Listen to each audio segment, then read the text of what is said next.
Assalamualaikum warahmatullahi wabarakatuh.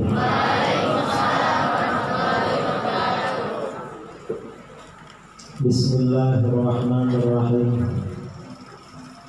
Alhamdulillahi rabbil alamin.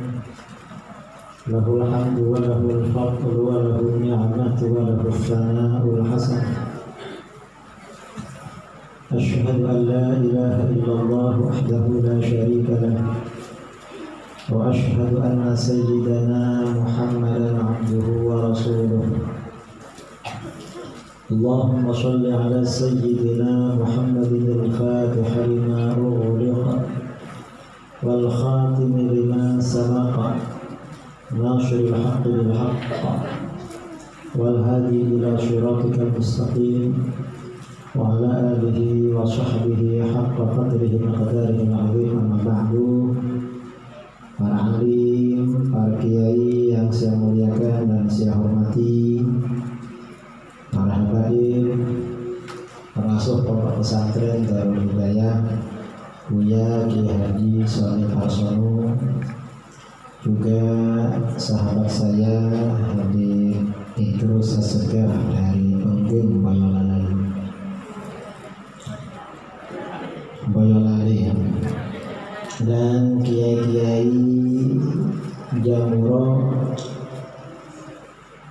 yang jamaah Muji Rasul yang hadir pada malam ini. Sebagian sudah lama kenal baik dengan beliau, sudah kalau ke subuh saya ketemu, sebagian baru ketemu malam ini. Para jamaah kaum muslimin dan muslimat, para santri putra maupun putri pondok pesantren Darul Hidayah yang saya banggakan dan saya cintai. Alhamdulillah, pada malam ini sengaja tidak sengaja hadir ke tempat ini. Awalnya mau acara ke Tegal, besok malam undangan haul pondok pesantren At-Tauhidiyah di Tegal.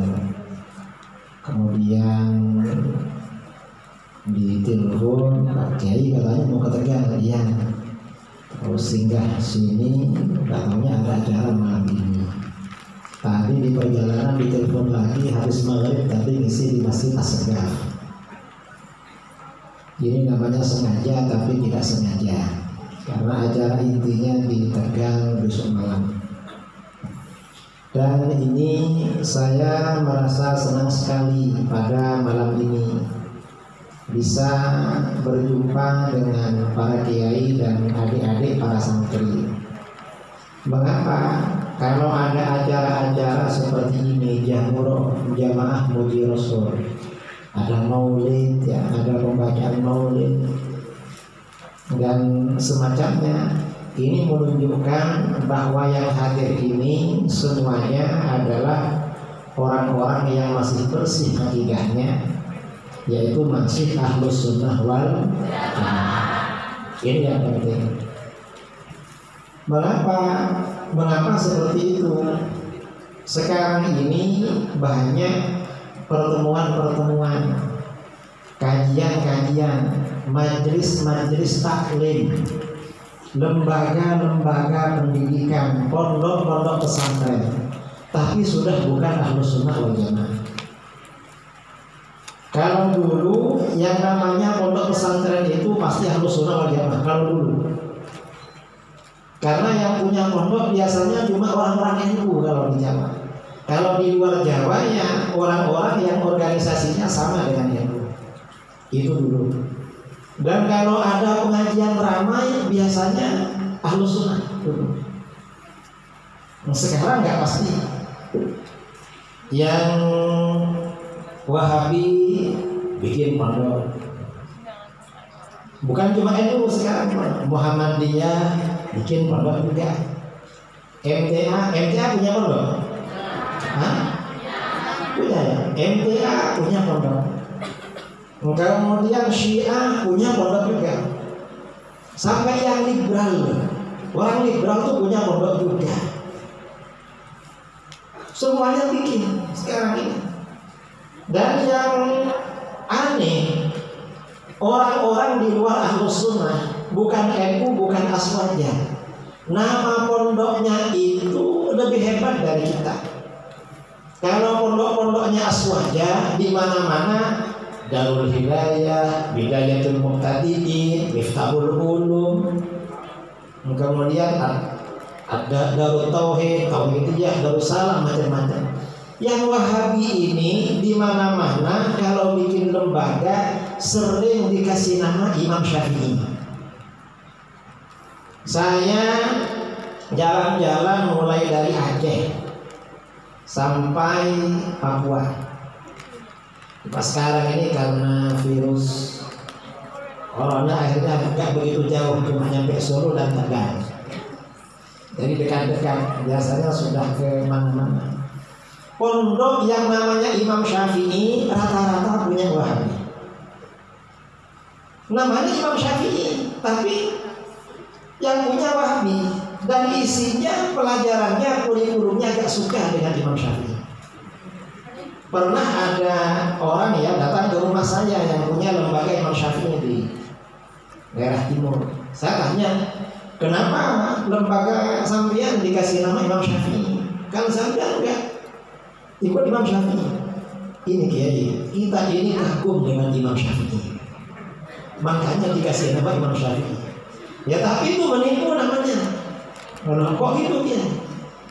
Imam Syafi'i ini sudah menjadi milik, sudah menjadi nama mazhab. Orang itu kalau dengar namanya Imam Syafi'i, oh berarti ini mazhabnya Syafi'i. Ada orang mengapa anaknya dikasih nama Imam Syafi'i, oh berarti ini keluarganya pengikut dan pecinta Imam Syafi'i. Ini sudah menjadi nama mazhab. Kalau cuma alasannya karena kagum pada Imam Syafi'i, ini sama saja kamu ini jualan sate babi tapi dikasih nama sate kambing. Lalu ditanya, ini kok sate kambing? Kan yang dijual babi. Nanti jawab, kita ini kagum sama kambing. Akhirnya ini mereka. Jadi mereka ini nama pondoknya dikasih nama Imam Syafi'i, orangnya benci pada Imam Syafi'i. Kita ini yang jelas-jelas Syafi'i, ya baca maulid, baca ini. Pondoknya gak dikasih nama Imam Syafi'i. Mengapa? Terlalu tinggi bagi kita. Begitu. Syafi'i ini luar biasa. Kita ini masih sudah berapa generasi dari beliau kepada kita. Ini kan sangat jauh. Ini mereka. Banyak lembaga-lembaga namanya Imam Syafi'i, tapi ajarannya tidak suka pada Imam Syafi'i. Ini lembaga-lembaga sekarang yang ada di Indonesia. Karenanya hati-hati ya. Kalau punya saudara, punya keluarga masuk ke lembaga-lembaga namanya Imam Syafi'i, lihat apa benar itu pengikut Imam Syafi'i atau cuma namanya saja. Kalau cuma namanya saja yang diambil, itu namanya propaganda. Artinya ngakali, sama dengan bohong. Karenanya saya acara di sini senang sekali, apalagi banyak para kiai yang memang aktif di Jamiyah Muji Rasul, Jamiyah Sholawat. Ini berarti benar-benar Ahlus Sunnah wal Jamaah. Dan sekarang ini pondok-pondok pesantren yang menyebarkan membela Ahlus Sunnah wal Jamaah harus terus kita dukung. Pokoknya Ahlus Sunnah wal Jamaah kita dukung. Mengapa? Paling enggak ya untuk menghadapi pondok-pondok yang di luar Ahlus Sunnah. Saya gak cocok dengan ustadz itu, dia itu gini-gini. Lebih ya kamu gak cocok daripada orang masuk ke pondoknya MTA. Kan bagus masuk ke sini. Bagaimanapun di sini masih sholawatan. Kalau MTA gak ada sholawatan. penting. Dan ini tujuannya apa? Pondok-pondok pesantren seperti ini tujuannya untuk menjaga, mempertahankan, menyebarkan ajaran Ahlus Sunnah wal Jamaah. Jadi yang terpenting sekarang ini di mana-mana seperti itu, Ahlus Sunnah wal Jamaah. Mengapa seperti itu? Sekarang ini kita ini sudah masuk pada masa-masa penyebaran banyak fitnah, terutama fitnah akidah. Ada seorang ulama ya, kira-kira 70 tahun yang lalu, Al-Imam Syekh Badruddin Al-Hasani dari Syria, ditanya, ya Syekh, kita ini sekarang ini apa benar kita ini hidup seperti yang diterangkan di dalam hadis al-mutamassiku bidinihi fi akhir zaman kal qabid alal jamri. Orang yang berpegang teguh dengan ajaran agama di akhir zaman itu seperti orang memegang bara api. Bara api dipegang panas, tapi walaupun panas dipegang. Apa ini masa sekarang, Syekh? Kata beliau, hadza zaman madha. Ini sudah lewat. Ini bukan zaman sekarang. Orang masih konsisten dengan ajaran yang benar walaupun panas, bukan sekarang. Nah sekarang ini yang bagaimana, Syekh? Sekarang ini zamannya fitnah. Bagaimana fitnah?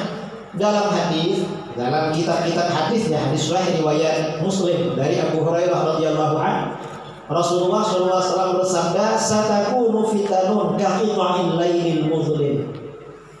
Akan banyak muncul fitnah-fitnah. Fitnah itu artinya godaan. Fitnah itu artinya cobaan. Fitnah itu artinya ujian. Itu fitnah namanya. Yang dimaksud fitnah ini bukan fitnah dalam bahasa Indonesia. Kalau fitnah bahasa Indonesia, orang nggak melakukan, dibilang melakukan, wah saya kena fitnah. Bukan itu maksudnya. Yang dimaksud fitnah ini artinya ujian, di mana dengan ujian ini orang bisa berubah. Apakah berubah akhlaknya, berubah akidahnya, berubah ibadahnya, berubah perilakunya, ini namanya fitnah. Nah fitnah ini kaqita'il lailil muzlim. Fitnah ini bagaikan potongan-potongan malam yang gelap. Kok diumpamakan potongan-potongan malam yang gelap? Malam ini kalau gelapnya berpotong-potong, terdiri dari potongan-potongan, orang bingung, ini terang apa gelap? Artinya apa? Yang terang itu diumpamakan kebenaran, gelap itu diumpamakan kebatilan. Artinya fitnah-fitnah ini membuat orang bingung. Loh kok bisa bingung? Dari dulu sejak kecil kita tahu kalau ajaran begini salah. Loh tapi sekarang kok ada yang mengajak pada ajaran ini, katanya salah kok diajak. Dan yang mengajak ini ustaz. Loh ya apa ini katanya salah, yang ngajak ustaz ini. Orang bingung. Ini nggak benar, sesat loh. Tapi katanya yang ceramah pernah ngajar ceramah, isi ceramah di Masjid Nabawi. Kan ada ya Ustaz Wahabi yang dulu pernah ceramah, sekarang diandal-andalkan, padahal ceramahnya banyak yang bohong. Katanya nggak benar, tapi kok ceramah di Masjid Nabawi. Ini zaman akhirnya. Ini namanya fitnah. Nah akibat fitnah-fitnah seperti ini, kadang fitnah ini yang menyampaikan dipanggil kiai, katanya agak benar, tapi kok dipanggil kiai? Katanya ini fitnah, nggak benar, tapi ini anaknya kiai. Katanya ini nggak benar, tapi yang menyampaikan kok Habib. Yang macam-macam lah, namanya zaman fitnah. Nah akibat dari fitnah-fitnah ini apa? Di dalam hadis itu dikatakan yumsir rajulu mu'minan wa yusbihu kafiran. Sore-sore orang itu masih beriman, akidahnya benar, besok paginya sudah kafir. Artinya apa? Manusia cepat berubah karena gak tahan dengan fitnah. Wa yusbihu mu'minan wa yumsi kafiran. pagi-pagi masih mukmin, sorenya sudah kafir gara-gara fitnah. Mengapa orang cepat berubah? Di antaranya lagi yang menyebabkan orang cepat berubah, yabi'ur rajulu dinahu bi'aradin minad dunya. Seseorang itu menjual agamanya dengan memperoleh sedikit modal dari dunia. Artinya apa? Orang itu menyeberang keluar dari ajaran Ahlus Sunnah wal Jamaah, ikut aliran-aliran di luar Ahlus Sunnah wal Jamaah semata-mata karena ada yang bayar. Karena ada yang bayar, bukan karena benar. Oh, enak melok iki. Kenapa? Dibayar. Karena itu, ini fitnah zaman sekarang. Karenanya akidah Ahlus Sunnah ini perlu ditanamkan. Kita ini kalau di pondok di pondok itu kan wujud kita hafal wujud kita kok. Ayo bareng-bareng biar gak ngantuk. Bismillahirrahmanirrahim. Wujud tidak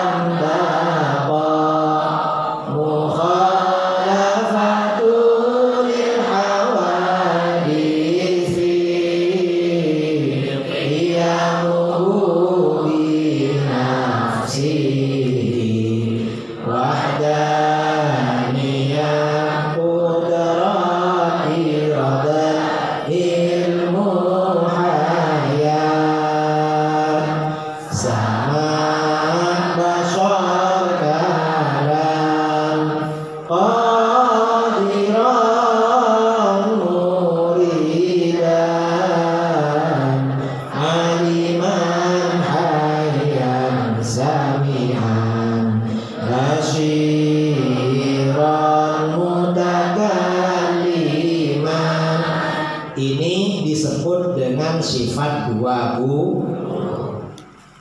Nah, mengapa para ulama ini menyusun konsep sifat 20? Sifat 20 ini sebenarnya ada di Al-Quran, hadis semua. Cuma yang merangkai seperti itu ini para ulama Asy'ariyah Maturidiyah. Mengapa dibikin 20? Ini tujuannya untuk menjaga akidah umat. Dijaga dari apa?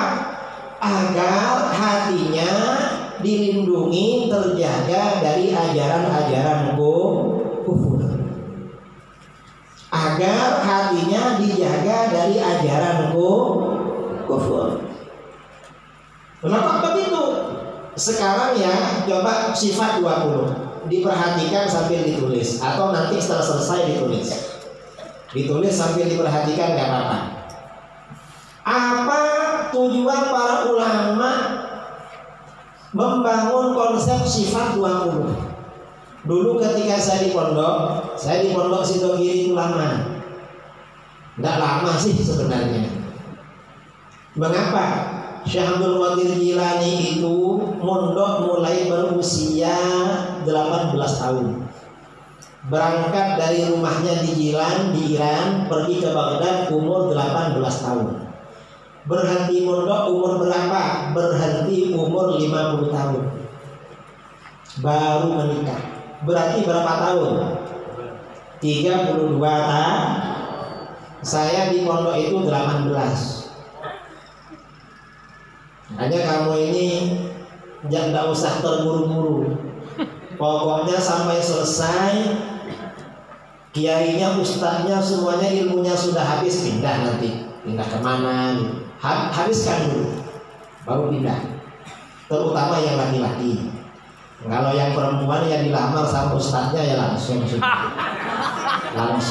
ngaji sama ustadznya. Ustadznya sebagian belum kawin. Ada yang belum kawin ustadznya? Banyak. Sebelah. Ya berdoalah pada Allah, mudah-mudahan ustadznya dituntun hatinya oleh Allah. Amin. Untuk dapat yang sholihah. Jadi lama mondok itu Nah, saya ketika di pondok dulu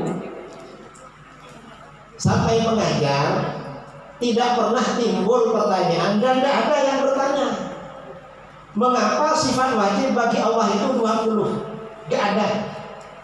Setelah pulang dari pondok malah ditanya. Ada yang tanya, ya kawan-kawan sesama alumni pondok, ada kawan-kawan yang masih di pondok tanya ke saya, Ustaz, apa? Kenapa sifat wajib bagi Allah 20? Terus ada sebagian kawan ya, sebagian kiai di kampung di Jember, waktu di Basul Masail di NU tanya, kenapa Gus sifat wajib bagi Allah 20? Saya tanya balik, loh sampean minta berapa? Minta berapa? Dah, bukan minta berapa. Kenapa bukan 15, bukan 21, bukan 22, kok langsung 20? Apa biar kalau dilakukan enak? Kan 20 ini kalau dinyanyikan kayak tadi kan enak ya? Yo, tidak. Coba dikurangi 1 gak enak. Ditambah lagi gak enak juga. Dikiranya lebih dulu lagunya daripada isinya. Padahal lagunya itu dicocok-cocokkan aja dengan isinya. Oh, kadang-kadang lagunya gak cocok, panjang pendeknya keliru, kadang baca maulid, baca apa ya. Kan banyak begitu. Karena mengejar lagu. Nah, para ulama ini mengapa membangun konsep sifat 20 bagi Allah? Yang pertama, sifat 20 itu tujuannya mengantarkan kita makrifat kepada Allah. Mengantar kita makrifat kepada Allah. Makrifat itu artinya apa? Makrifat itu artinya kenal. Kenal itu artinya apa? Orang itu kalau kenal dengan orang, saya ini dengan Kiai Bawi sudah lama kenal. Ya tahu rupanya, tahu keahliannya. Beliau itu ahli buat syair-syair berbahasa Arab, terus ahli kaligrafi, ahli apa, atau misalnya ini Habib, terus ini keahliannya apa, terus anaknya berapa, istrinya berapa, gitu. Yang di Boyolali masih 1, ya. Itu namanya kenal. Nah, kita ini makrifat kepada Allah hukumnya wajib. Sementara di dunia kita gak bisa melihat Allah. Maka bagaimana makrifat kepada Allah melalui sifat-sifatnya? Dan itu adalah sifat 20. Jadi sifat 20 mengantarkan kita makrifat kepada Allah. Ini yang pertama. Yang kedua, tujuan sifat 20 yang kedua, ini juga merespon penyimpangan kelompok-kelompok di luar Ahlus Sunnah wal Jamaah yang berkaitan dengan sifat Allah. Karena kelompok-kelompok di luar Ahlus Sunnah, apakah itu Mu'tazilah, apakah itu Syiah, apakah itu Wahabi, apakah itu Hizbut Tahrir, apalagi PKI, yang menyimpang tentang sifat-sifat Allah. Nah, sifat 20 ini menjaga kita agar gak menyimpang. Ini yang kedua. Yang ketiga, mengapa kok 20? Kok tidak lebih? Misalnya 25 atau 30. Sifat 20 ini kata para ulama batas kemampuan akal manusia dalam makrifat kepada Allah. Lebih dari 20 akal manusia gak mampu. Mampunya 20. Kita ini jangankan makrifat kepada Allah, pengetahuan kita tentang orang yang dekat dengan kita kadang terbatas, tidak full, tidak semuanya. Saya ini kalau keluar daerah, saya ini kalau ke Solo biasanya ya ke sini dari dulu, sejak beberapa tahun. Kalau ke sini, kalau ke Solo biasanya ke sini. Ada sebagian daerah, tidak saya sebutkan daerahnya. Takut ini nanti viral, nanti keluarganya tahu. Di sebagian daerah, enggak, bukan Boyolali, tenang saja, tak rahasiakan. Nah, saya ini setiap ke daerah itu biasanya bermalam di rumah beliau. Dan ini di luar negeri, bukan dalam negeri. Entah negeri mana. Kalau ke hotel gak boleh. Dan beliau di kamarnya fasilitasnya lengkap. Memang mirip hotel bintang lah, dekat. Kalau ke hotel dijemput ke rumah. Setelah bertahun-tahun ke sana, saya itu kan sering dijapri kan orang tanya hukum. Biasanya kalau pas pegang HP mau tidur buka HP, orang tanya hukum, saya jawab tak tinggal gitu. Kadang kalau pertanyaan itu banyak dibuka semua, habis itu lupa mau jawab. Jadi saya jawab. Ada nomor HP itu sering tanya, saya jawab. Lama-lama setelah beberapa lama, berbulan-bulan pertanyaannya, Pak Kiai, kalau ada suami tidak adil pada istrinya, itu hukumnya gimana dia? Oh, kamu perempuan ya? Iya. Kamu istri muda? Betul. Kamu di mana? Saya daerah sini ya. Oh. Siapa suami kamu? Ya adalah dia. Suami saya juga ustaz. Kenal saya? Pasti kenal sama Pak Kiai. Tak, bukan Solo. Daerah lain. Lama-lama setelah dapat kira-kira 2 tahun, saya gak mau jawab pertanyaan kamu. Kenapa Kiai? Saya penasaran suami kamu tuh yang mana. Nah, akhirnya dia memberitahu ciri-ciri istrinya. Istrinya gini Kiai. Loh, kalau istrinya yang itu berarti kan Ustaz Fulan yang saya sering bermalam di rumahnya. Betul Kiai, ya Allah. Saya ini sudah bertahun-tahun bermalam di rumah ini, gak tahu kalau kawin lagi. Artinya apa? Pengetahuan kita tentang orang yang dekat dengan kita itu terbatas. Padahal orang dekat dengan kita. Apalagi pengetahuan kita tentang sifat-sifat Allah terbatas. Kita ini mampunya cuma 20, tapi 20 gak mampu. Itu yang ketiga. Yang keempat, sifat 20 ini juga menjawab terhadap soal-soal yang mendasar tentang Allah. Orang ini kalau berkenalan dengan orang, siapa namanya? Dari mana asalnya? Tinggal di mana sekarang? Umur berapa sekarang? Berapa anaknya? Kerjaan begitu kalau kenalan dengan orang. Sifat 20 itu juga begitu. Kita ini sehari semalam beribadah kepada Allah. Mau tidur baca doa, bangun tidur baca doa, masuk kamar mandi baca doa, keluar lagi baca doa, mau makan mau minum baca doa terus. Baca doa. Pertanyaannya, pertanyaan yang pertama, apakah Allah itu ada? Jawabannya adalah sifat wujud. Ya, jelas ada. Allah itu wajib wujud. Karena Allah itu wajib adanya, maka kebalikan dari sifat wujud yaitu ada, tidak ada, mustahil bagi Allah. Diterangkan dalil-dalil sifat wujud oleh para ulama. Dan ini penting, para asatidz yang ada di sini. Anak-anak ini perlu diperkuat dalil-dalil wujudnya Allah. Mengapa? Kalau anak-anak ini dalil-dalil wujudnya Allah tidak kuat, Al-Hidayah ini masih belum ada perguruan tingginya. Mudah-mudahan nanti punya perguruan tinggi. Amin Allahumma amin. Khawatir nanti ada habis dari sini kuliah ke UIN, entah di Jogja atau di Semarang atau di Jakarta, di mana sampai di perguruan tinggi nanti ada dosennya yang liberal, dosennya yang terpengaruh PKI komunis, membuat keraguan-keraguan wujudnya Allah, akhirnya ragu-ragu wujudnya Allah. Na'udzubillah min. Ini penting, karenanya dalil wujudnya Allah itu perlu diperkuat. Nah, mengapa para ulama ini menetapkan sifat wujud bagi Allah? Ternyata sebagian Syiah dulu berpendapat, kata Imamul Haramain, sebagian Syiah berpendapat Allah itu gak bisa dikatakan ada, gak bisa dikatakan tiada. Tidak dikatakan wujud, tidak dikatakan ada. Lalu bagaimana antara ada dan tiada? Loh, apa antara ada dan tiada? Kan gak ada.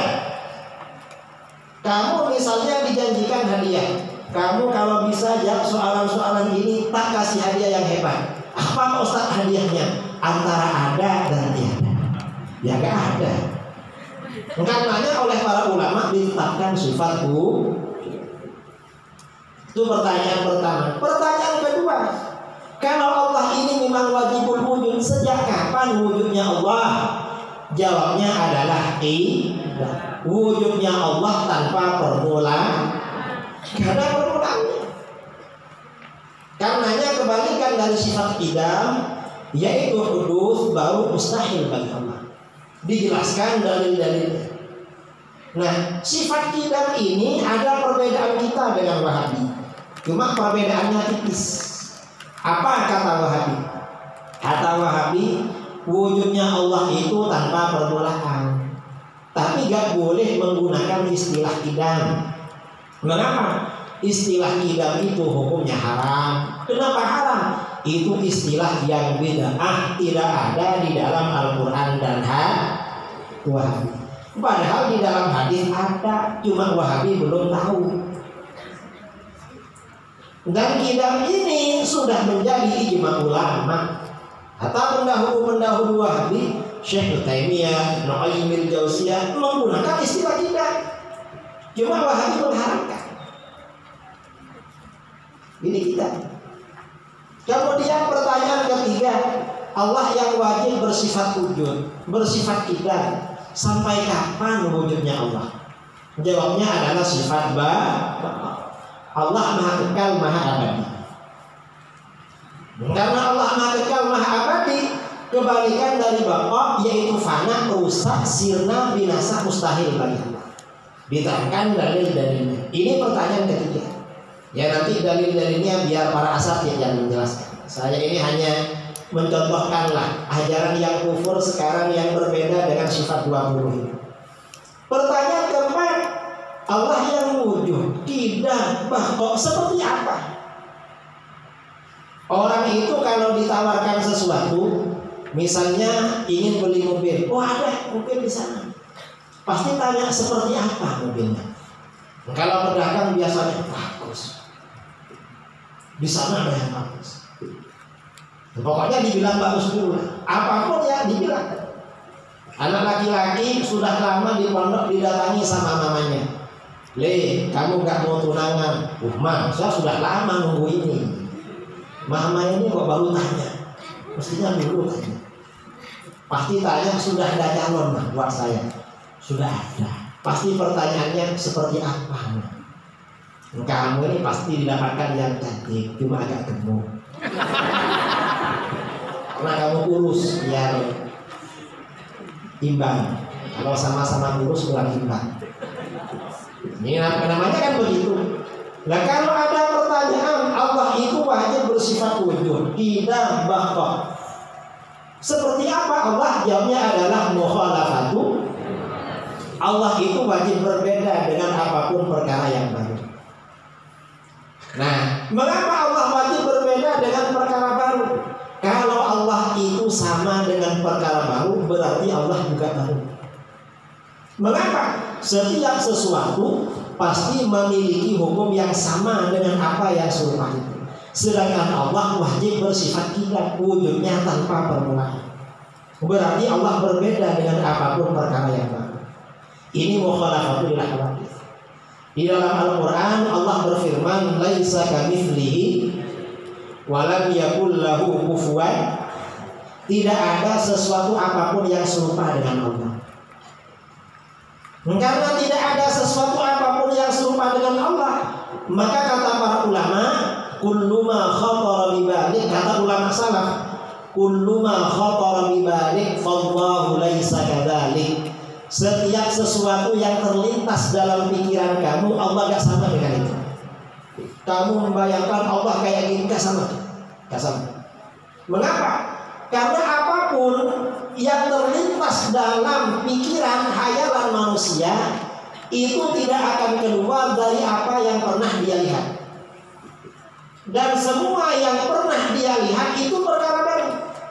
Walaupun yang dihayalkan itu tidak ada di alam nyata, tapi gak akan keluar dari apa yang pernah dia lihat. Dan semua yang dia lihat adalah perkara baru. Ini contoh ya, manusia bangsa kita ini dulu, saya masih kecil masih ingat, bangsa kita dulu menggambarkan makhluk Allah yang namanya buraq. Saya masih kecil, di rumah-rumah dulu ada gambarnya buraq. Terutama kalau Isra Mi'raj banyak yang jualan. Ini buraq. Buraq itu gambarnya apa? Gambarnya kuda putih. Kuda putih ada sayapnya. Kuda putih ada sayapnya. Kemudian kepalanya kepala apa? Kepalanya perempuan cantik. Wajahnya perempuan cantik. Lalu di kepalanya ada mahkotanya. Saya itu keliling sampai Eropa. Saya ini pernah ke Eropa, pernah ke Mesir. Cari kuda kayak itu gak nemu. Kalau di Indonesia dari Aceh sampai Papua, kalau ada kuda kayak itu mau beli. Kalau murah, kalau mahal enggak. Mengapa? Kuda tapi wajahnya wanita cantik. Kan enak kalau ceramah kemana-mana gak ngantuk. Kalau ngantuk di jalan tinggal lihat kudanya. Gak ada. Kuda kayak itu gak ada. Tapi walaupun kuda seperti itu gak ada, bagian-bagiannya ada di dunia. Ya kuda, badannya kuda kayak itu. Sayapnya ya tinggal kita cocok-cocokkan. Kita ini pilih sayapnya ayam, apa sayapnya bebek, apa sayapnya burung. Kalau burung apa kita ini pilih burung merpati, apa burung hantu, atau burung apa? Tinggal pilih. Lalu kepalanya kepala perempuan, tinggal pilih. Kita ini cari yang Jawa, yang wanita model Jawa kira-kira begini. Apa yang Amoy Cina kira-kira begini. Apa yang Negro ya kira-kira begini. Suka-suka. Terus mahkotanya pesan ke tukang pandai besi. Nah ini artinya apa? Apapun yang dibayangkan oleh manusia gak akan keluar dari apa yang pernah dia lihat. Dan Allah gak sama dengan itu. Ini ajaran Ahlus Sunnah wal. Kalau Wahabi beda. Apa kata Wahabi? Wahabi itu mukhalafatul lil hawadithi, berbeda dengan perkara yang baru tapi tak begitu berbeda. Mengapa? Ada mirip-miripnya. Saya sering ceramah begini, Wahabi tidak menolak karena di kitabnya ada. Apa kata Wahabi? Wahabi itu, kata Wahabi, Tuhan itu mirip seorang laki-laki yang masih muda dan belum berjenggot, tingginya kira-kira 30 meter, lebarnya ke samping 3,5 meter. Ini kata Wahabi. Dan akidah ini mirip akidahnya Yahudi. Apa kata Yahudi? Tuhan itu seperti seorang laki-laki yang sudah tua, rambut dan jenggotnya putih semua, tingginya 30 meter, lebarnya 3,5 meter. Bedanya beda usia. Tuhannya Yahudi lebih tua daripada Tuhannya Wahabi. Jadi kakak adik, karena kakak adik lama-lama normal hubungannya. Makanya normalisasi.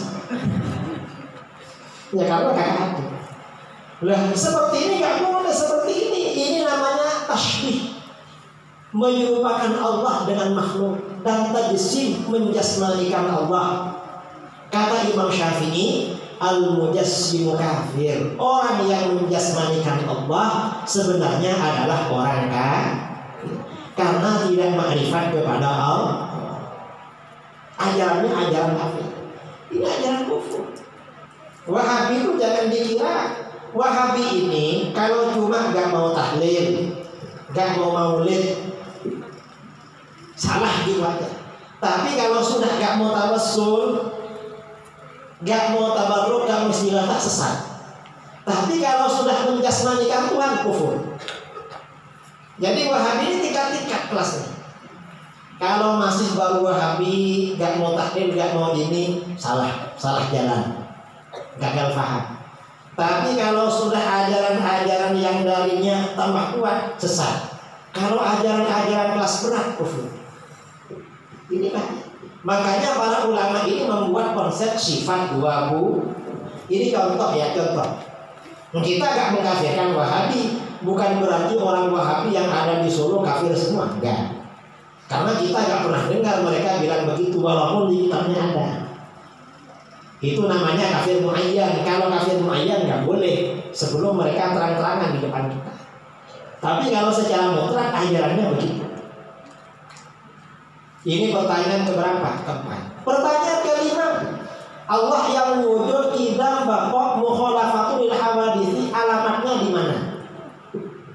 Kita ini kalau kenalan dengan orang pasti tanya, anak-anak pondok akrab dengan kawannya, pulangan mau ke rumahnya pasti tanya, rumah kamu di mana? Nggak kenapa? Nanti main-main deh. Biasanya kan begitu.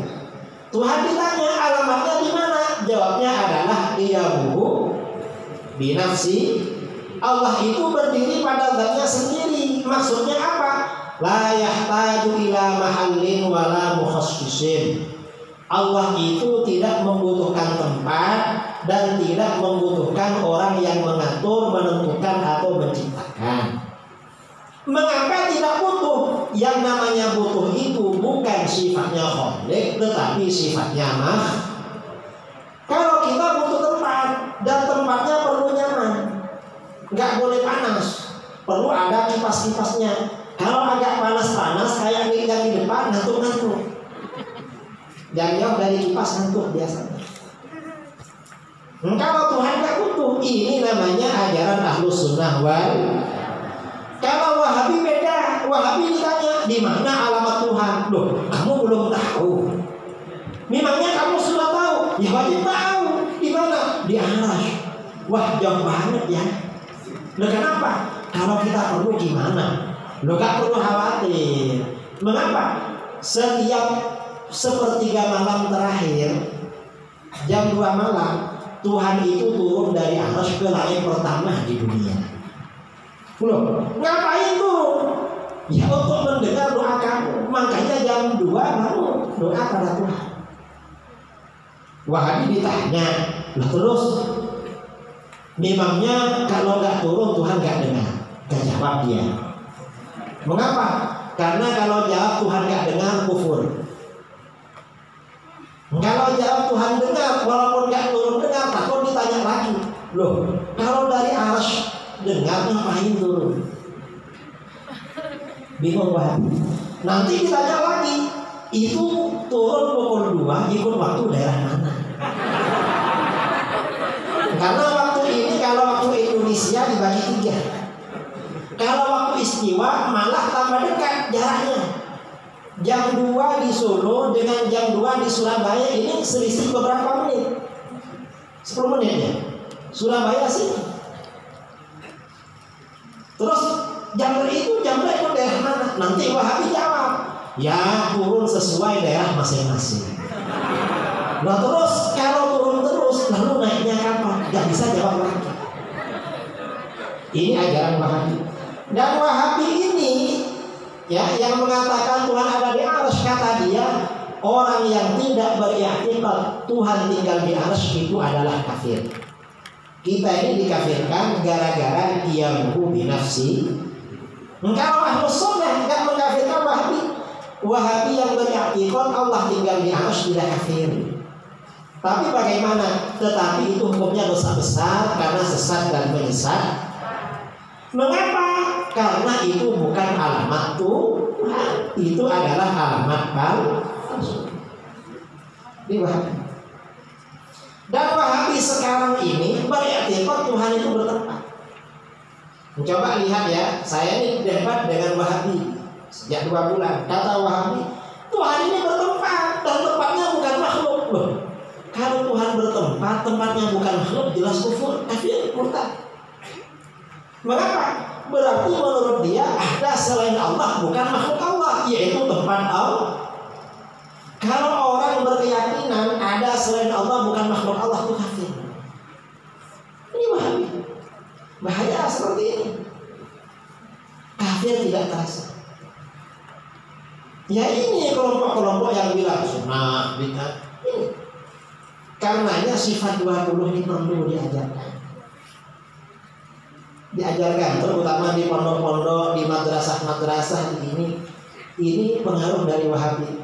Wahabi ini kalau cuma ngajak orang tidak tahlil masih ringan. Mengapa? Karena gak sesat. Orang gak tahlil gak dosa kok. Orang gak tahlil, gak maulid gak dosa. Tapi kalau sudah berkeyakinan Tuhan itu bertempat dan tempatnya bukan makhluk, ini bahayanya keluar dari Islam. Ini bahayanya Pak. Nah ini fitnah-fitnah seperti ini termasuk fitnah yang diwanti-wanti, diingatkan oleh baginda Rasulullah SAW. Ini baru Wahabi. Ini luar biasa, namanya bahaya. Kita ini perlu ya, di adik sifat 20 perlu diterangkan dan harus bisa mempraktikkan perdebatan cara menjaga. Sekarang ini orang Wahabi ada di mana-mana. Betul, ada di mana-mana apa enggak? Di dekat Al-Hidayah ada enggak Wahabi? Ada. Di Boyolali ada ya? Banyak. Dan mereka ini orang-orang di luar Ahlus Sunnah, oleh guru-guru mereka diajari cara berdebat. Cuma cara berdebat dengan orang awam. Nah adik-adik yang belajar di pondok ini harus tahu cara mempertahankan. Ibaratnya begini, kita ini sekarang belajar silat juga sambil berantem, praktek. Mengapa? Karena musuh begitu. Ini untuk menjaga akidah umat. Ini perlu dipelajari sungguh-sungguh. Akidah Ahlus Sunnah wal Jamaah. Ini baru Wahabi. Belum lagi ajaran-ajaran yang lain yang sama-sama mengajak pada kekufuran. Liberal ini ya banyak, rata-rata ajaran liberal ini mengajak kekufuran. Liberal ini di mana-mana, di Wahabi yang liberal ada, di Muhammadiyah yang liberal ada, di NU tambah banyak lagi. Di mana-mana, dan ini PR bagi kita. Mengapa? Liberal ini bukan cuma keluar dari Ahlus Sunnah wal Jamaah, tapi rata-rata ajaran liberal ini memang sudah keluar dari Islam. Bukan keluar dari NU, ajaran liberal itu. Kalau Wahabi ya keluar dari NU, Syiah bukan NU, HTI bukan NU, tapi liberal ini parah. Masih ingat ya, pada tahun kemarin ada orang doktor S3 di orang Solo katanya, orang Solo, orang Sukoharjo, yang ambil S3 di Jogja. Lalu dia disertasinya bilang, apa disertasinya? Zina halal,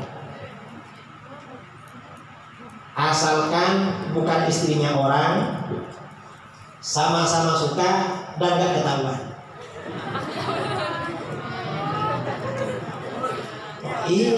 Kita ini jangankan zina, dekat-dekat aja gak boleh. Zina itu larangannya gak seperti larangan yang lain, tapi wala taqrabuz zina, mendekati aja gak boleh, dekat aja gak boleh. Ini malah enggak apa.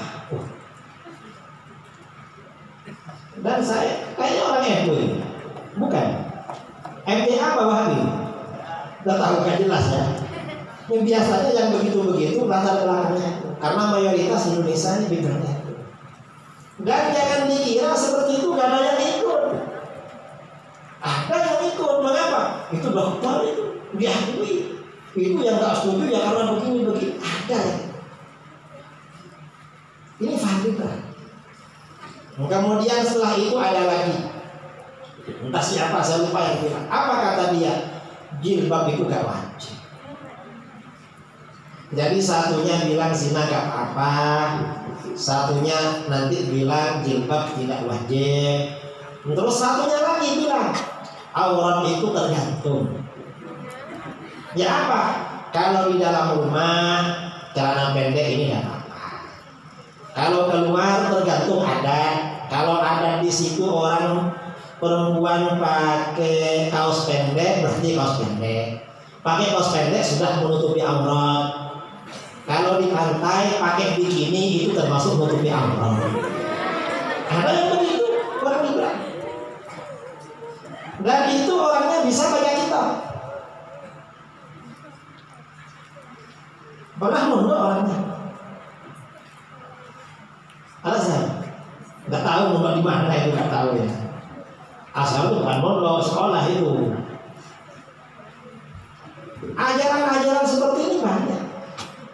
Dan ini karena yang menyampaikan seperti ini, yang menyampaikan ajaran-ajaran tadi, doktor, kadang tokoh agama, tokoh organisasi, tokoh partai politik.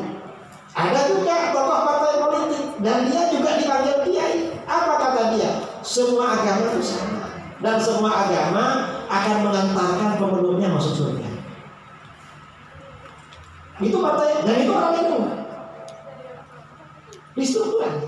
Ini bukan hanya keluar dari itu, tapi ini sudah keluar dari Islam. Kita ini kalau ceramah begini takut sebenarnya. Mengapa? Nanti dibilang radikal, dibilang garis lurus, dibilang sudah merasa masuk surga, macam-macam. Padahal memang salah. Kalau seandainya salah satu dari tadi, misalnya berzina halal, keluarga kita yang gimana kira-kira rasa? Ini yang perlu kita jaga. Fitnah-fitnah seperti ini. Karenanya di pondok-pondok seperti pondok pesantren Darul Hidayah, juga pondoknya para masyaikh, para kiai yang ada di sini punya banyak pondok di rumahnya masing-masing. Ini perlu ditanamkan akidah yang benar. Mengapa? Karena akidah yang tidak benar itu sekarang penyebarannya luar biasa. Dan itu memang di dalam hadis itu diterangkan di bagian belakang itu. Mengapa terjadi seperti itu? Seseorang itu ada yang banyak dan itu bayarnya besar. Ini akidah-akidah yang rusak. Karenanya perlu kita jaga. Anak-anak kita, santri-santri kita, jamaah-jamaah kita benar-benar kita jaga. Kalau anak-anak kita, tetangga kita, jamaah kita suka mencari ceramah, mencari jawaban secara online ya di YouTube, kita arahkan. Kalau itu yang ceramah jangan didengar. Kalau didengar nanti kamu kena syubhat, tanyakan pada para kiai. Harus seperti itu. Kenapa zamannya seperti itu sekarang? Kalau akidah sifat 20 ini gak diajarkan, faham-faham yang menyimpang, yang kufur itu merajalela. Dan orang gak tahu itu. Ini bahaya. Dan ini kewajiban para kiai, para ulama, para masyayikh untuk menjaga akidah kita ini alhamdulillah di Solo ini walaupun basisnya PDIP, basis PDIP, ya, masih ada Jamuro, ada ini. Kita bersyukurlah, mudah-mudahan Jamuro ini tambah ramai jamaahnya. Amin Allahumma. Dan mudah-mudahan kiai-kiai yang ada di Jamuro ini diberi kekuatan oleh Allah, kekuatan zahir dan batin, kemudian juga oleh Allah yang diberi pertolongan. Dan pondok pesantren Darul Hidayah ini oleh Allah juga ditolong oleh Allah. Amin Allahumma. Tambah ramai. Amin Allahumma. Santri-santrinya menjadi orang yang soleh dan solehah. Nanti kalau yang laki-laki punya istri yang solehah, yang perempuan suaminya yang soleh. Amin Allahumma. Kemudian yang terakhir ya, nasihat saya bagi adik-adik, anak-anak para santri di pondok itu, pertama yang rajin belajar. Rajin belajar itu artinya apa? Selama belum tidur usahakan kitabnya, pelajarannya dibaca. Selama belum tidur, kalau gak ngantuk jangan tidur, baca terus. Pokoknya selama belum ngantuk jangan tidur. Mengapa? Karena itu manhajnya para ulama kita, guru-guru kita, para ulama Ahlus Sunnah wal Jamaah. Gak ada yang nakal belajarnya. Yang nakal itu Wahabi. Kalau nakal belajar berarti Wahabi. Kalau Ahlus Sunnah harus rajin belajar. Imam Nawawi, kamu kalau belajar Fathul Qorib, belajar kitab apa? sering dengar namanya Imam Nawawi. Imam Nawawi itu sejak belajar gak pernah merebahkan badan, gak pernah sampai wafat, gak pernah rebah. Kerjanya ngaji, habis ngaji belajar, lalu ngarang kitab siang malam. Oleh muridnya Imam Badruddin Ibnu Jamah ditanya, ya Imam, kaifa naumuk? Guru, gimana guru caranya tidur? Guru usianya masih muda tapi karangannya banyak. Imam Nawawi ini wafat tahun 676, usianya 45 tahun. Tapi karangannya diukur dengan usia beliau gak cukup. Ini bukan karangannya orang umur 45. Karena kapan belajarnya kok karangannya banyak sekali. Apa kata beliau? Kata Imam Nawawi, kuntu idza ghalabani nu'as. Saya ini kalau sudah gak tahan ngantuk, sudah sangat ngantuk, asnadtu dhahri ilal kutub lahzatan. Aku sandarkan punggung ini pada buku-buku kitab-kitab sekitarku. Cuma nyandar kitabnya sebentar. Tsumman tabahtu, habis itu bangun lagi. Ini namanya ulama ahlus sunnah wal. Tapi kamu tidak usah begitu. Wah, kalau begitu wis saya mau tidur, akhirnya paginya gak sekolah. Loh, kok gak sekolah? Tadi malam Pak Ustaz, Gus, tadi malam belajar semalam, paginya gak sekolah. Imam Nawawi itu walaupun semalam begitu, paginya sekolah. Kita ini bukan makomnya seperti itu. Cuma ini perlu disampaikan, barangkali kita dapat barokahnya, paling enggak lah berapa persen dari semangat beliau. Ada lagi ulama Ahlus Sunnah wal Jamaah, Imam Fakhruddin Ar-Razi. Imam Ar-Razi ini kalau berdebat dengan Mujassimah, Jassimah itu sekarang Wahabi, atau berdebat dengan Mu'tazilah, beliau ini caranya tidak menyalahkan hujah mereka. Kalau mereka menyampaikan dalil, oleh beliau dibantu. Kamu kalau berdalil jangan begitu, itu kurang kuat. Gimana? Dalil yang lebih kuat dari itu adalah begini. Orang Mu'tazilah itu terkejut. Mengapa? Imam Ar-Razi bisa membuatkan dalil bagi mereka lebih kuat dari buatannya sendiri. Tapi setelah dikuatkan oleh beliau, cuma ini bisa saya patahkan. Ini lebih kuat dari dalil kamu, saya patahkannya begini, dan kamu nggak bisa jawab. Bukti Imam Ar-Razi. Ini ulama-ulama kita. Imam Ar-Razi ini gak pernah berhenti belajar. Beliau ini dari rajinnya belajar, beliau ini sampai bilang, ini la ata'assam katsiran ala fawmi minal mutala'ah wa tala'ni. Saya ini merasa menyesal sekali, gak bisa belajar ketika makan. Artinya apa? Waktu beliau itu habis untuk belajar. Saya ini waktu makan menyesal. Kenapa gak bisa belajar? Gak makan apa? Kalau sudah makan, waktunya makan gak bisa belajar. Ini beliau. Kalau kita ini gak kan? Kita ini kan sebaliknya. Gak makan, gak belajar. Apalagi makan. Ini apa Razi? Mengapa kata beliau fa'innal waqta waz zaman aziz? Karena waktu bagi pelajar itu mahal sekali harganya. Karenanya jangan sampai ditinggalkan. Belajar yang rajin. Insya Allah belajar ini ibadah yang paling tinggi pahala. Saya ketika di pondok di Sidogiri, pesan guru-guru saya di Sidogiri, santri saya di Sidogiri tirakannya 2. Apa? Yang pertama sholat berjamaah, yang kedua rajin belajar. Kalau orang ini di pondok rajin belajar, karena belajar ini kata Imam Syafi'i. Imam Syafi'i berkata, talabul ilmi, kata beliau, afdalu min sholatin nafilah. Belajar ilmu 1 jam, kata Imam Syafi'i, pahalanya lebih besar daripada sholat sunnah 1 malam, mulai isya sampai subuh. Ada orang sholat sunnah mulai isya sampai subuh, satunya belajar 1 jam, pahalanya lebih besar yang 1 jam. Ini maksudnya bukan berarti, oh kalau begitu Pak Kiai belajar cukup 1 jam. Mengapa? Kan lebih besar daripada sholat 1 malam. Enggak begitu. Maksudnya yang banyak belajar. Kalau belajarnya ini banyak, Karena pahalanya besar, maka nanti setelah lulus insya Allah derajatnya tinggi. Amin Allahumma. Ini pesan yang pertama, rajin belajar. Terus yang kedua, orang belajar itu perlu punya cita-cita yang tinggi. Mengapa? Orang yang sukses dan berhasil itu biasanya karena cita-citanya tinggi. Misalnya ingin jadi ulama besar, ingin menjadi penceramah yang kemana-mana, ingin bangun pondok pesantren, atau ingin menjadi pengusaha biar pondok nanti bangunannya gak macet-macet. Ini kayaknya sudah lama gak dikerjakan. Hah? Lanjut terus.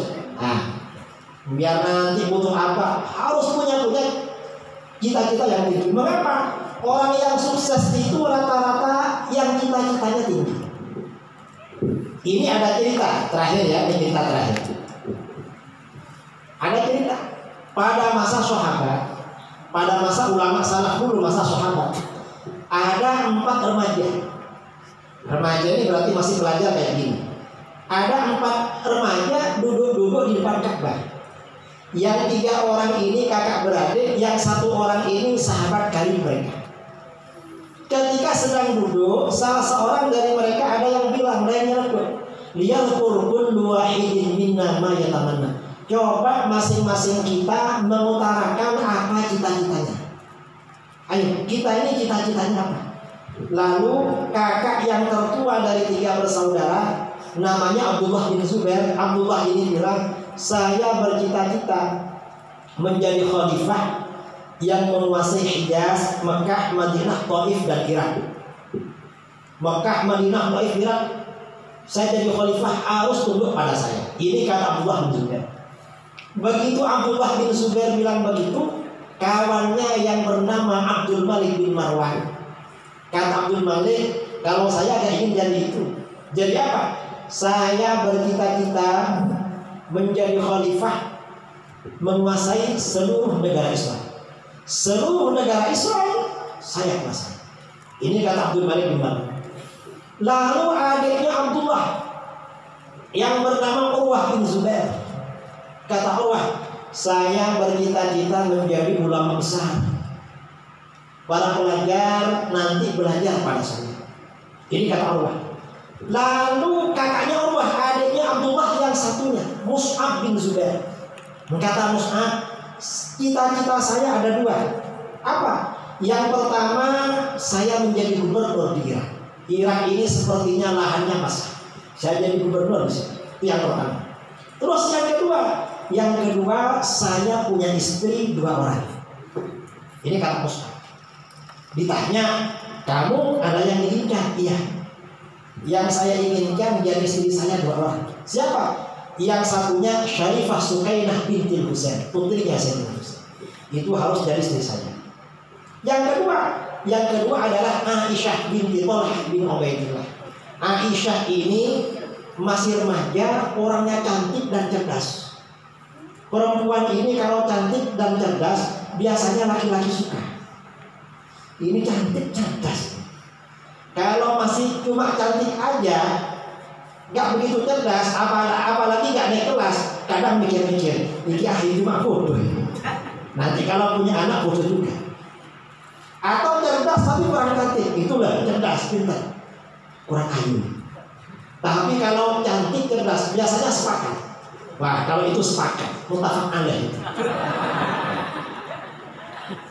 Aisyah binti Thalhah ini cerdas cantik. Akhirnya waktu berjalan. Ini cita-cita. Tahun 65 Hijriah. Ini next ya. Jadi kalau sinetron itu berapa tahun? 45 tahun kemudian. Kira-kira 40 tahun kemudian lah, 40 tahun. Atau 35 tahun kemudian. Tahun 65 Hijriah, Khalifah Yazid bin Muawiyah meninggal dunia. Sebelum meninggal, Yazid ini mengeluarkan mandat dekret bahwa penggantinya adalah anaknya sendiri, namanya Muawiyah bin Yazid bin Muawiyah. Begitu Muawiyah bin Yazid bin Muawiyah ini dibaiat, dilantik menjadi khalifah, beliau langsung menyatakan tidak sanggup. Saya gak sanggup menjadi khalifah, mengundurkan diri, meletakkan jabatan. Dapat 40 hari meninggal dunia. Karena khalifahnya meninggal, mengundurkan diri, gak ada penggantinya. Dunia Islam kosong dari khilafah. Di tengah-tengah kekosongan ini, Abdullah bin Zubair tampil menjadi khalifah. Begitu Abdullah ini tampil, penduduk Makkah, Madinah, Taif, Hijaz, dan Irak menyatakan baiat pada beliau. Sepakat baiat sesuai dengan cita-citanya. Ini Abdullah bin Zubair. Kemudian penduduk Syam. Syam ini waktu itu meliputi Syria, Yordania, Lebanon, Palestina, dan Mesir. Dipimpin oleh Marwan bin Al-Hakam, akan menyatakan baiat kepada Abdullah bin Zubair. Ini Syam akan baiat kepada Abdullah bin Zubair. Tapi Abdullah bin Zubair gak mau. Mengapa? Ingat beberapa tahun sebelumnya, kira-kira 25 tahun sebelumnya, sekitar 25 tahun sebelumnya, Marwan bin Al-Hakam ini membunuh ayahnya Abdullah, yaitu Sayyidina Zubair bin Awwam, dalam peperangan Jamal. Jadi dalam perang Jamal, Marwan ini yang membunuh Zubair bin Awwam ayahnya. Karena Marwan ini yang membunuh ayahnya, maka kata Sayyidina Abdullah bin Zubair, untuk orang Syam tidak ada baiat tapi perang dengan saya. Akhirnya perang selama 8 tahun. Setelah peperangan lama, sampai Marwan ini meninggal. Marwan meninggal dilanjutkan oleh anaknya yang bernama Abdul Malik bin Marwan. Ketika berperang dengan Abdul Malik, kawannya yang masih remaja ini, suatu ketika Abdullah bin Zubair ini bermimpi. Dalam mimpinya, Abdullah bin Zubair ini bertengkar, berduel dengan Abdul Malik bin Marwan. Dan berhasil Abdul Malik ini dia jatuhkan, terkapar di tanah, lalu kedua tangan dan kedua kakinya dipancung ke tanah oleh Abdullah. Setelah bermimpi, dia bangun terkejut, loh, saya kok mimpi gendut dengan Abdul Malik dan saya menang. Malah kedua tangan kedua kakinya saya pancung ke tanah. Cuma takwilnya apa ini? Akhirnya dia menyuruh ajudannya datang ke Irak, menjumpai seorang ulama terkenal penafsir mimpi, namanya Imam Muhammad bin Sirin, Ibnu Sirin. Kamu datangi Ibnu Sirin, Kiai Ibnu Sirin. Bilangkan majikan kamu bermimpi bertengkar dengan musuhnya, dan musuhnya berhasil dijatuhkan, lalu dua tangan dan dua kakinya dipancung di tanah. Tanyakan apa penafsiran mimpinya. Kalau tanya siapa yang mimpi, jangan bilang-bilang kalau saya. Akhirnya pembantunya datang ke Irak, ke Basrah. Sampai di Basrah, tanya kepada Imam Ibnu Sirin, ada apa guru? Saya mau tanya, apa majikan saya bermimpi begini dan begini.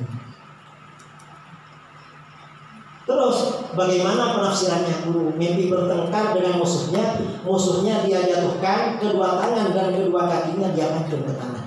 Gimana penafsirannya? Lalu kata Ibnu Sirin, majikan kamu siapa namanya? Pesan majikan saya guru, nama beliau minta dirahasiakan. Lalu kata Ibnu Sirin, kalau begitu tafsirannya juga saya rahasiakan. Mengapa? Karena namanya dirahasiakan. Tapi saya tahu siapa yang bermimpi itu. Siapa guru? Majikan kamu ini kalau bukan Abdullah bin Zubair pasti Abdul Malik bin Marwan. Karena dua orang ini sekarang yang lagi bertengkar. Akhirnya ajudannya pulang ke Mekah. Sampai di Mekah ditanya, gimana? Kata Kiai, kata Romo Yai, karena nama Tuhan dirahasiakan, tafsirannya dirahasiakan juga. Ya sudah, kamu balik lagi, sampaikan yang bermimpi saya. Sampai di Basrah disampaikan bahwa yang bermimpi adalah Abdullah bin Zubair.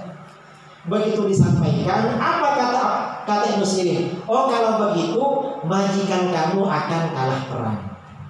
Mengapa? Orang bertengkar di dalam mimpi, yang menang itu yang kalah di alam nyata. Yang kalah yang menang di alam nyata. Nah terus yang kedua tangan dan kedua kakinya dipancung di tanah, berarti keempat anaknya Abdul Malik bin Marwan nanti juga menjadi khalifah. Tidak lama kemudian dari mimpi itu Abdullah bin Zubair kalah perang.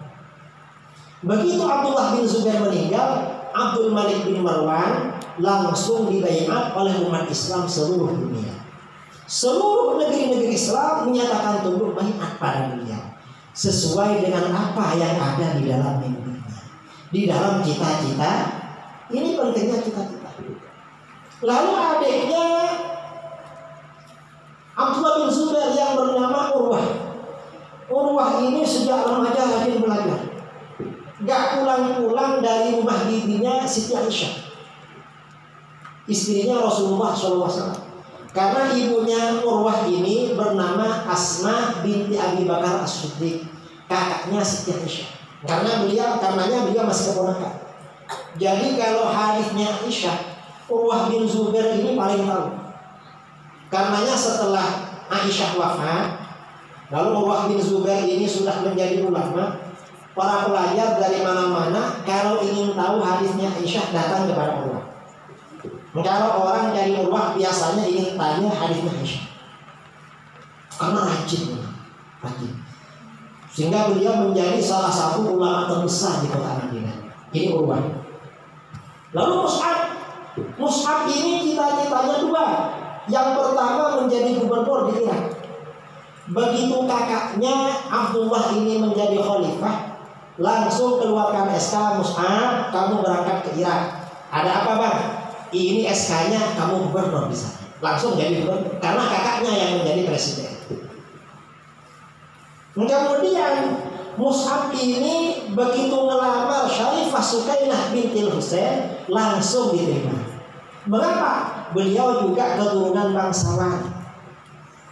Zubair ini ibunya bernama Sofiyah binti Abdul Muttalib. Jadi Sayyidina Zubair ini dengan Sayyidina Ali masih misanan, dengan Rasulullah masih misan. Karenanya begitu Mus'ab ini ngelamar Syarifah Sukainah, langsung diterima. Habis itu Mus'ab ini ngelamar Siti Aisyah binti Tolhah yang terkenal cerdas dan cantik. Padahal jadi istri kedua, diterima juga. Mengapa? Mus'ab ini terkenal ganteng. Di antara saudara yang paling ganteng yang Mus'ab ini. Orang ganteng ini kalau melamar harus diterima, walaupun jadi nomor 2. Walaupun jadi nomor 2. Mengapa? Ganteng. Loh, kamu nomor 2, gak apa-apa ganteng. Diterima. Ini sesuai dengan cita-cita. Karenanya ini artinya apa? Orang itu menjadi orang sukses, menjadi orang berhasil, perlu ketika masih remaja itu punya cita-cita. Dan kalau punya cita-cita ditulis. Mengapa? Sebagian besar cita-cita yang ditulis itu berhasil. 80% disurvei. Kata para ulama 80%. Jadi cita-citanya di almarinya atau apa? Ingin menjadi dokter, spesialis, ingin menjadi presiden, ingin menjadi wakil presiden, ingin menjadi gubernur. Kiai Ma'ruf ya, Kiai Ma'ruf ketua NU. Tapi ya walau Prois NU jadi wakil presiden. Ya mungkin cita-citanya dia. Walaupun tidak punya partai politik, nggak jadi ketua parpol, jadi sungguh itu. Alumni pondok. Orang pondok itu nggak perlu khawatir ingin jadi apa. Gus Dur itu orang pondok jadi presiden. Kiai Ma'ruf orang pondok jadi wakil presiden. Kalau orang pondok yang jadi kepala desa, yang jadi camat, yang jadi bupati itu banyak itu. Jadi mutin banyak, apalagi jadi mutin gitu. Masya Allah mutin itu anak pondok semua. Karenanya adik-adik yang ada di pondok ini perlu cita-cita yang tinggi. Jangan tanggung punya cita-cita. Insya Allah kalau cita-citanya tinggi, nanti akan menjadi orang yang menjadi orang yang berhak. Amin Allahumma. Nah ini barangkali beberapa hal, walaupun sebentar sedikit yang perlu saya sampaikan. Ini ceramah cuma tidak sampai 1 jam, karena saya perhatikan ini sudah ngantuk-ngantuk, ya maklum lah, ini masih sudah jam 10 ini.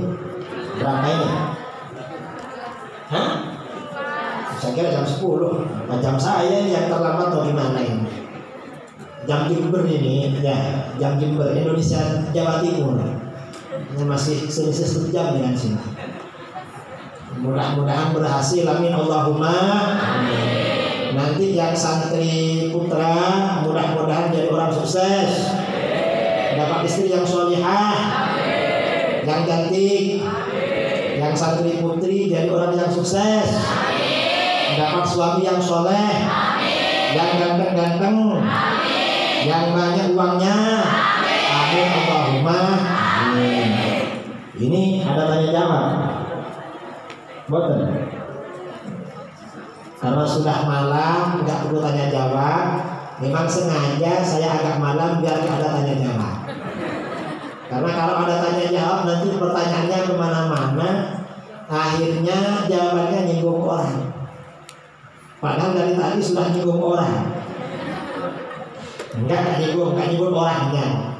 Karena sudah tahu semua. Mudah-mudahan bermanfaat. Dari saya kurang lebihnya mohon maaf yang sebesar-besarnya. Langsung doa. Mari kita baca doa bersama. Bismillahirrahmanirrahim. Alhamdulillahirabbil alamin. Hamdan yuwafi ni'amahu wa mazidan. Allahumma shalli wa sallim ala sayyidina Muhammadin miftahi la rahmatillah hamdan fi hamdillah. Shalatu wa salamu daimain bi dawami mulkillah wa ala alihi wa sahbihi 'adada kulli dzarratin alf marrah. Allahumma atina fid dunya hasanatan wa fil akhirati hasanatan wa qina adzaban nar. ربنا هب لنا من ازواجنا وذرياتنا قرة اعين واجعلنا للمتقين اماما. اللهم انفعنا بما علمتنا وعلمنا ما ينفعنا وارزقنا علما ينفعنا وزدنا علما. الحمد لله على كل حال ونعوذ بالله من حال اهل النار. اللهم احسن عاقبتنا في الامور كلها واجرنا من خزي الدنيا وعذاب الاخره. اللهم الف بين قلوبنا واصلح ذات بيننا واهدنا سبل السلام ونجنا من الظلمات الى النور وجنبنا الفواحش ما ظهر منها ما بطن. اللهم احفظنا في اسماعنا وابصارنا وازواجنا وذرياتنا واجعلنا شاكرين لنعمتك مثنين بها على قادرين لا تثنى علينا. اللهم اقسم لنا من خشيتك ما يحول بيننا وبين معصيتك ومن طاعتك ما تبلغنا به جنتك ومن اليقين ما تهون به علينا مصائب الدنيا. اللهم متعنا باسماعنا وابصارنا وقوتنا ما احييتنا بالحق الوارث منا واجعل ثارنا على من ظلمنا وانصرنا على من عادانا ولا تجعل مصيبتنا في ديننا ولا تجعل الدنيا اكبر همنا ولا مبلغ علمنا ولا تسلط علينا من لا يرحمنا. اللهم اكفنا بحلال حالك واغنى فضلك عن سواك. اللهم اغفر لنا ذنوبنا ولوالدينا وشيخنا ومعلمينا واصحابنا واحبابنا وذوي الحقوق علينا ولجميع المسلمين والمسلمات والمؤمنين والمؤمنات الاحياء والاموات. اللهم اجعل هذا المعهد معهد دار الهدايه معهدا مباركا معمورا بالطلاب والتلاميذ الصادقين والصادقات والصالحين والصالحات. اللهم اجعل هذا المعهد منارا للاسلام ومنارا لاهل السنه والجماعه في هذه الديار. اللهم امين يا رب العالمين بجاه النبي صلى الله عليه وسلم. سبحان ربك رب العزه عما يصفون والسلام على المرسلين والحمد لله رب العالمين. الفاتحه. اعوذ بالله من الشيطان الرجيم. بسم الله الرحمن الرحيم. الحمد لله رب العالمين الرحمن الرحيم مالك يوم الدين. اياك نعبد واياك نستعين اهدنا الصراط المستقيم صراط الذين انعمت عليهم غير المغضوب عليهم ولا الضالين والعفو منكم. السلام عليكم ورحمة الله وبركاته. Santri jangan kemana-mana ya kalau gitu. Di bawah